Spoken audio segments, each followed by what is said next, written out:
Avoiding risk is like avoiding life. Live. Risk wisely, but risk.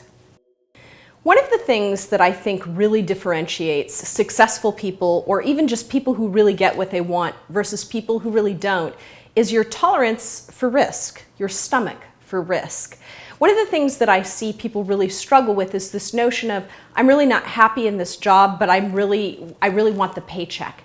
I don't want to risk leaving the job. Not even becoming an entrepreneur, but just risk moving and going out on their own to a new job. That alone is too scary for them. And one of the things I want you to understand is the reward is just never given without the risk, not ever. You have to risk a little bit. You have to take those risks and sort of develop a stomach for them if you really want to live the life that you're meant to live, if you really want to live your purpose. I was really fortunate because I grew up with a father who would always say, well, if the worst thing that can possibly happen to you is you're going to go right back to what you were doing, then really you haven't risked anything at all.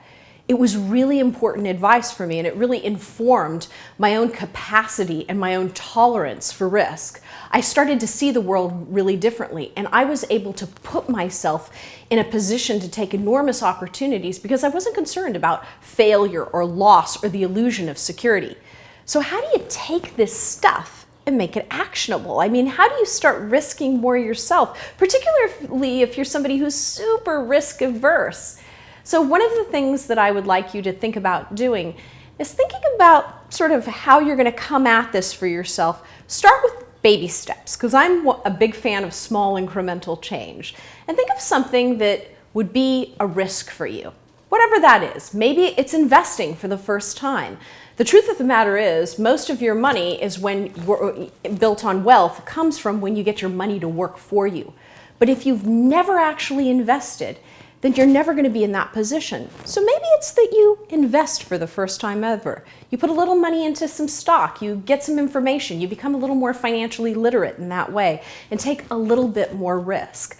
Maybe it's in your job. You take on a bigger project than you thought you were ready to take on. No one is fully ready for any opportunity. And if you think that you're going to wait around until you're fully ready and that will somehow totally mitigate the risk, it won't. But you've got to sort of stand in that place of power and decide that you're going to start taking a few more risks. So with that said, I'd like you to identify a couple of small risks you can take in the next, few weeks. Just small ones. And I'd like you to build up your tolerance for risk taking.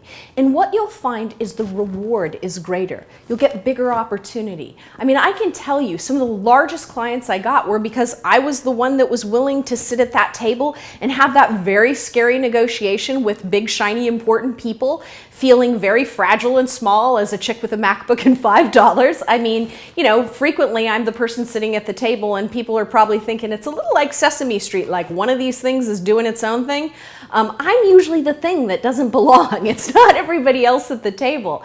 But I never let that stop me, and I took the risk, and I'm so glad I did, because what I can promise you is there's not a single risk that I've taken that I've regretted. Not one. But you might regret the risks you don't take. So in the next few weeks, identify a few risks that you can take, and go ahead and take them and see what happens.